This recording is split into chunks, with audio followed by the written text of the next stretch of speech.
Hello everyone, আসসালামু আলাইকুম। গতকাল তো দেখেছেন জাপানিজ ফ্যামিলির সাথে কিভাবে করে আমি সুশি মেক করেছিলাম, আর আজকে দেখবেন কোহিমিরু দিয়ে কিভাবে করে কফি বানালাম। কোহিমিরু কি ভাবছেন? জানতে হলে বুঝতে হলে ভিডিওটি শেষ পর্যন্ত দেখবেন, একটু মিস করবেন না, তাহলেই জানতে পারবেন। Let's get started. এখানে দেখতে পাচ্ছেন আমার ওকাসান জাপানিজ মম কি করছে, কফি বিন দিচ্ছে, বড় বড় কফি বিন। আর এই মেশিনটা দেখছেন, এটা হচ্ছে একটা ম্যানুয়াল কফি গ্রাইন্ডার। আপনার বোধহয় অটোমেটেড অনেক কফি গ্রাইন্ডার তো দেখতেই পারবেন, রেস্টুরেন্টে বলেন, বাসায়ও থাকে আমাদের, কিন্তু এরকম ম্যানুয়াল কফি গ্রাইন্ডার আমি ফার্স্ট টাইম দেখেছি। হয়তো বা অনেকে দেখে থাকতে পারবেন, বাট আমি ফার্স্ট টাইম দেখেছি, তো শেয়ার করছি। আর জাপানিজ ফ্যামিলির সাথে আমি একসাথে মেক করেছি কফি, এটা একটা এক্সপিরিয়েন্স শেয়ার করার মতো, কি বলেন, তাই না? আমি ভিডিও করছিলাম আর বোঝার চেষ্টা করছিলাম এখন কি করা হবে। তারপর যেটা দেখলাম সেটা দেখে খুব ইন্টারেস্টিং মনে হলো।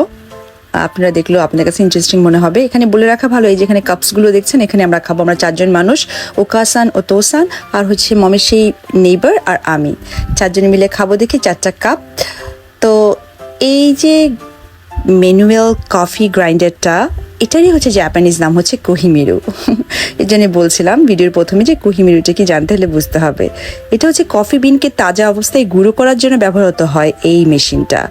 আর এই তাজা গ্রাউন্ডেড কফি থেকে সাধারণত খুবই সুন্দর একটা স্মেল আসে, আপনি চিন্তাও করতে পারবেন না, এত বিউটিফুল অ্যারোমা আসছিল, এত ভালো লাগছিল। এরপর দেখলাম এখানে কফিগুলো গুঁড়ো হয়ে গেছে, সেই গুঁড়োটাকে ফিল্টারে ঢালা হচ্ছে, একটা পেপার ফিল্টারে। এই পেপার ফিল্টারে ঢালা হচ্ছে, এই দেখেন এত মিহি করে গুঁড়া। আবার করছিল মামা, আমাকেও বলছিল যে if I interested I can do that, ঠিক। বাট আমি খুবই ভিডিও করানোর ইন্টারেস্টেড ছিলাম, তো আমি শুধু ভিডিও করেছি আর দেখেছি আর কফি এনজয় করেছি। আর এখানে দেখলেই বুঝতে পারছেন যে কত সুন্দর করে এটা এভাবে ঘুরে ঘুরে নিচে হচ্ছে একটা বক্সের মতো থাকে, ওই বক্সে হচ্ছে গুঁড়োগুলো পড়তে থাকে আর জমতে থাকে, আর সেগুলোকে মম হচ্ছে যে পেপার ফিল্টারে রাখছে আর কি।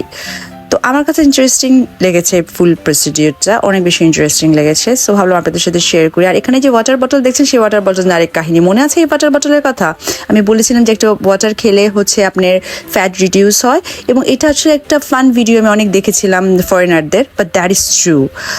মমো বলেছে যে এই ওয়াটারটা খুবই ভালো, এটা হচ্ছে ইনার ফ্যাটকে রিডিউস করতে হেল্প করে। এটা তার মানে এটা না যে এটা খেলে আপনি খুব চিকন হয়ে যাবেন বা স্কিনি হয়ে যাবেন, বাট যে ইনার যে ফ্যাটটা আমাদের জমে, এই ফ্যাটটা জমতে দেয় না। হয়তো বা ওয়াটারটাকে কোনোভাবে পিউরিফাইড করা হয়। তো আমি ডিসিশন নিয়েছি নেক্সট টাইম আমি যখন কোনো ওয়াটার কিনবো বাইরে থেকে, আমি দোকান থেকে, আমি সাধারণত ওয়াটার বটলে ওয়াটার ক্যারি করি, তাহলে আমি এটাই কিনবো। ইন্টারেস্টিং না?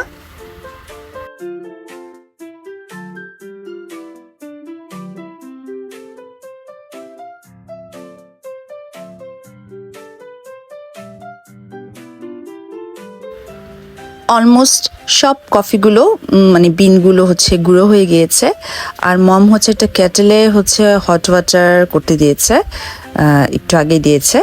তো আমরা এখন দেখছি যে ফাইনাল যে কফি গুঁড়োটা এখন আমরা পাবো এই বক্সের ভেতর থেকে, সেটা হচ্ছে আমরা এখন পেপার যে ফিল্টারটা আছে সেখানের মধ্যে ঢালবো। তারপরে কি হবে সেটা নিয়ে আমি খুব এক্সাইটেড।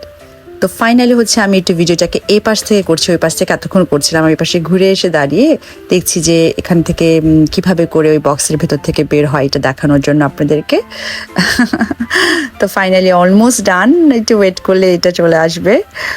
তো বুঝতেই পারছেন এখানে প্রথমে যেটা করতে হয় যে ম্যানুয়াল কফি গ্রাইন্ডার দিয়ে একদম যে ফ্রেশ যে কফি বিন সেগুলোকে গুঁড়ো করা হয়, আর তারপর সেই গুঁড়োটা হচ্ছে পেপার ফিল্টারের মধ্যে রাখা হয়।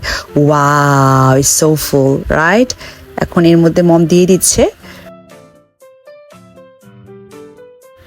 এই যে গরম পানি রেডি হয়ে গেছে। এখন যেটা করতে হচ্ছে, এখন হচ্ছে এখানে গরম পানি খুব আস্তে আস্তে কফি গুঁড়োর উপর ঢালা হয়, পানি ফিল্টার হয়ে নিচের পাত্রে কফি হিসেবে জমা হয়। এটা আস্তে আস্তে হয়, একদম সাথে সাথে হয় না, ড্রিপ করে করে নিচে নামে। তো এই পদ্ধতিতে কফি বানালে আসলে কি হয়, এর অ্যারোমা বলেন, স্বাদ বলেন, ফ্লেভার বলেন, আরও বেশিভাবে অনুভব করা যায়। তাই অনেক কফি প্রেমী বলেন বা কফি লাভার বলেন এই ঐতিহ্যবাহী পদ্ধতিতে কফি তৈরি করতে ভীষণ পছন্দ করে। আমি ফার্স্ট টাইম এটা এক্সপিরিয়েন্স করেছি বাসায়, কারোর বাসায়, মানে মমের বাসায় করলাম আর কি। সো আমার কাছে ব্যাপারটা খুবই এক্সাইটিং মনে হয়েছে, তাই আপনাদের সাথে শেয়ার করছি।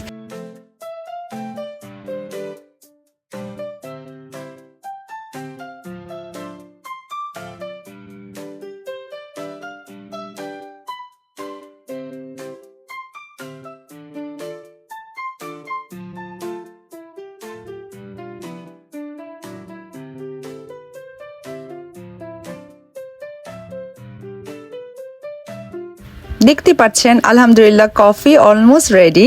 আমি খুবই এক্সাইটেড। এখন হচ্ছে আমি হচ্ছে এখানে হচ্ছে একদম কি বলবো, ব্ল্যাক কফি একদমই লাইক করি না আমি, অনেস্টলি স্পিকিং। আমি একদম যেটাকে ক্যাফে ল্যাটে বলে আর কি, বা ক্যাপাচিনো, মানে আমার মিল্ক লাগবেই। তো মমকে আমি বলেছি, মম আমি তো ব্ল্যাক কফি খাই না, আমার কিন্তু মিল্ক লাগবে। তো মম বলে why not, we can try for milk tea. So mom milk আনতে গেল। আমি খুব বদর করি সবাইকে মেবি। এনিওয়েজ, তো মম বলেছে don't worry, I will try to bring milk for you, she is very kind.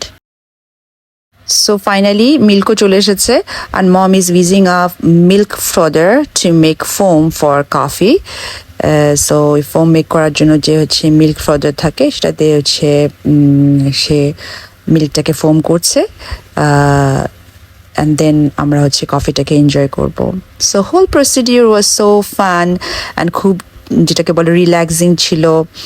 আমার জাপানে কোনো কাছের আত্মীয় নেই, কোনো চেনা পরিচিত কেউ নেই, একা থাকি, ক্লাস করি, ক্লাস নেই, জব থাকে না যে দেশের কথা মনে পড়ে। So this is my family here. আমার সময়টা খুবই এনজয় করেছি, একসাথে লাঞ্চ করা থেকে শুরু করে তারপর কফি খেলাম, কফি বানানো দেখলাম। এটা গুড এক্সপিরিয়েন্স, জাপানিজ ফ্যামিলিদের সাথে কথা বলা, ওদের কালচার বোঝা, দিস ইজ অ্যামেজিং এক্সপিরিয়েন্স। তো finally the milk is ready to, আমরা হচ্ছে ওভারঅল কফি মেক করেছি একদম কি বলবো, ইনিশিয়াল স্টেজ থেকে ফাইনাল স্টেজ পর্যন্ত আপনাদের সাথে শেয়ার করেছি। So this is the video and I hope that you like the video. And mom এখানে হচ্ছে একটা আচার বানিয়েছিল, এই আচারটাকে শো করছে।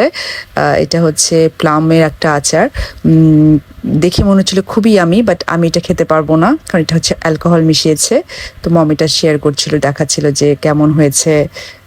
তো আমার দেখে খুব ভালো লেগেছে। তো আমাদের কফি রেডি। ও তো সান অফকোর্স কোনো মিল্ক নিবে না, তারটা একদমই ব্ল্যাক ছিল, আমরা সবাই একটু একটু করে মিল্ক নিয়েছি, এই যে আমারটা এখানে। আর এই তো everybody is enjoying coffee and that's all, thank you.